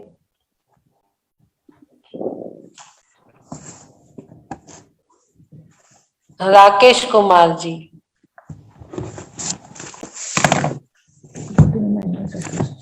जय जिनेन्द्र दीदी, जय जिनेन्द्र। जय जिनेन्द्र भैया, बहुत दिनों बाद दिख रहे हो। बस दीदी सुबह मंदिर वगैरह के चक्कर में थोड़ा ऐसा रहता है। हाँ एक तो दीदी मुझे जहां तक ध्यान है, ये जो वीथी कह रहे हैं मेरे ख्याल से इसका मतलब गली होता है शायद, क्योंकि अभ्यंतर विधि यानी सूर्य चंद्र जिन गलियों में जाते हैं तो कुछ अंदर वाली गली, कुछ बाहर वाली गली। अभ्यंतर अंदर वाली गली और बाह्य वीथी बाहर वाली गली। उसकी वजह से ये समय का अंतर पड़ता है कि 18 मुहूर्त का और 12 मुहूर्त का। हाँ तो वही बात हो गई ना, विधि यानी वो समय ही हो गया।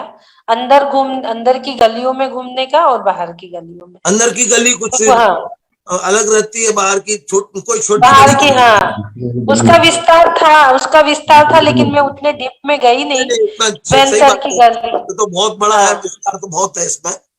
हाँ तो वो आषाढ़ जो रहता ना, आषाढ़ सूर्य की प्रथम गली में कर्क राशि पर गमन करते हैं।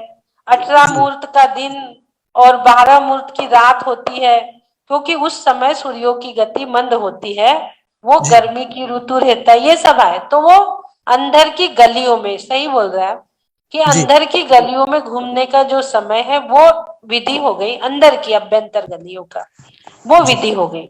हाँ एक बात मतलब, हाँ वो मुझे एकदम ध्यान में नहीं आया कि गली का, तो मैंने अपने से सोच के बताया था कि वो विधि यानी समय। तो वो अभ्यंतर गली में जो सूर्य घूमता है वो हो गया वो। हाँ एक बात तो पूछ रहा था दीदी मैं, हाँ बोलो। विक्रमाधिपतये हमल नमः जो है, इसका क्या अर्थ है? विक्रमाधिपतये से क्या मतलब है? ये ना मुझे भी अभी जानना है। ये मंत्र मैंने पढ़ा रात में, ये अपने इसमें दिए हैं सब मंत्र सिंबल में जी। अच्छा सिंबल में मैंने सब पढ़ा रात में, लेकिन मैं थोड़ा सा हीलिंग आ गई एक माता जी की, तो मैं बिजी हो गई। मैंने ये मंत्र तो पढ़ा लेकिन इसके अर्थ को मैंने भी अभी ठीक से जाना नहीं। उसके जी। अर्थ को मैंने भी नहीं जाना, रात में मेरे भी मन में आया जो आप बोल रहे कि अरे इसका अर्थ तो समझ लो, ये तो थोड़ा सा कंफ्यूजन सा लग रहा है, इसका अर्थ नहीं समझ में आ रहा। ये हम्बल्यू आदि जो है ना, ये पिंड बीज पिंड अक्षर है और उसी पे से इसके मंत्र भी इसमें बनाए गए हैं। अब वो विक्रमाधिपते जो आया उसमें, मुझे भी लग रहा था कि इसका अर्थ क्या है, मैं कुछ सोच रही थी कि विक्रम, तो अपन अब क्या बोल सकते हो, आप बताइए, आप क्या निकाल सकते हैं इसका? नहीं, मुझे कुछ नहीं पता लग रहा, मैं इसलिए आपसे जानना चाह रहा हूँ।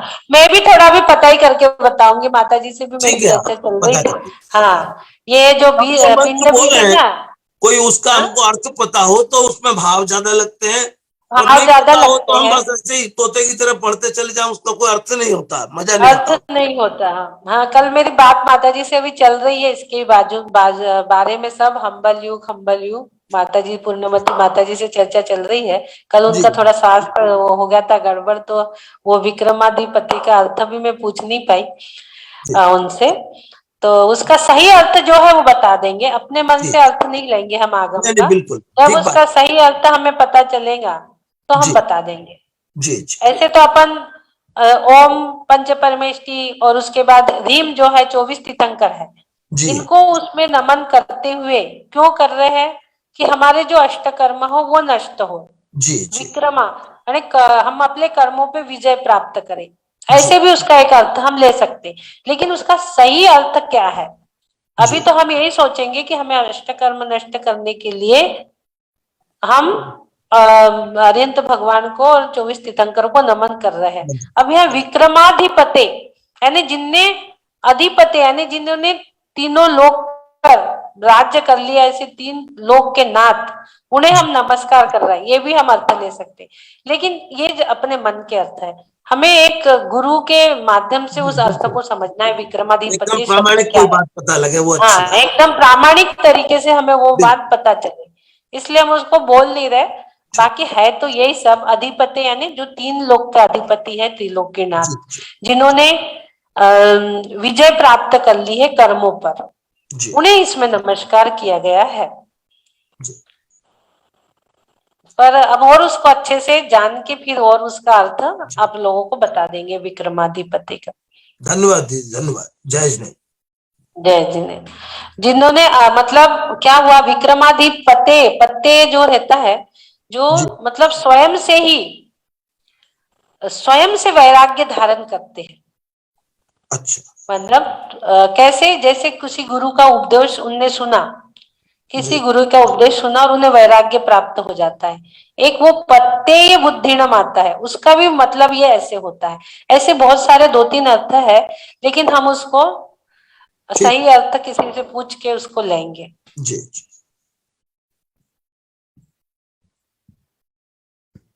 चलिए, बहुत सुंदर चर्चा, ऐसे होते रहना चाहिए। तो और सत्संग का मतलब ये होता है, तो थोड़ा और क्लियर होता है। हाँ, और किसी को कुछ पूछना है? पद्मा जी।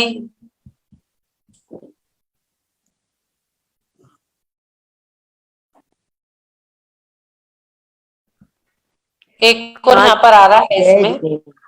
हाँ, एक मिनट, चैट बॉक्स में भी एक आंसर उसका आ रहा है।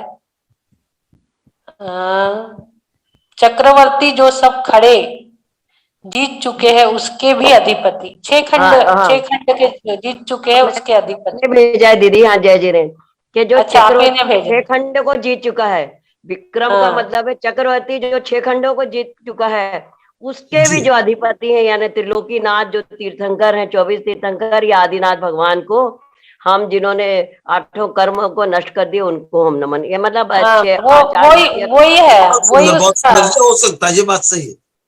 हाँ, उसका वही मतलब है। अधिपति भी तो 3 लोक में आ गए ना।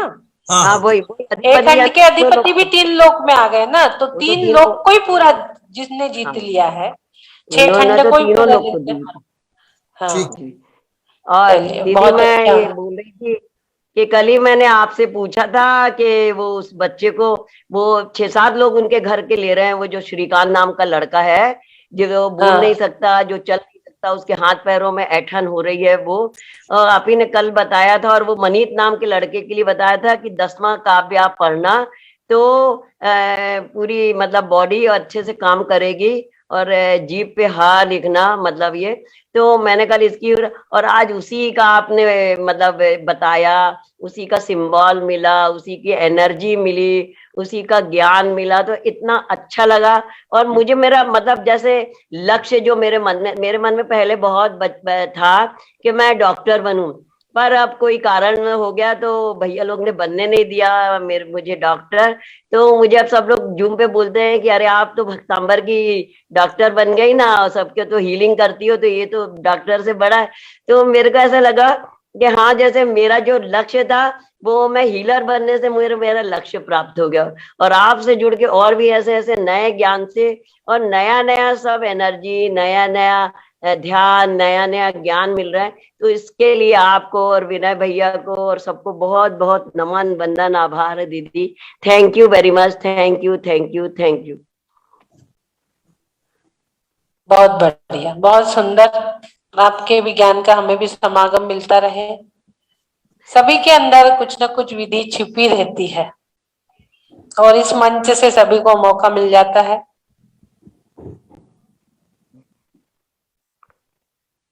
हाँ, ठीक है, किसी को कुछ पूछना तो नहीं है? हो गया सब?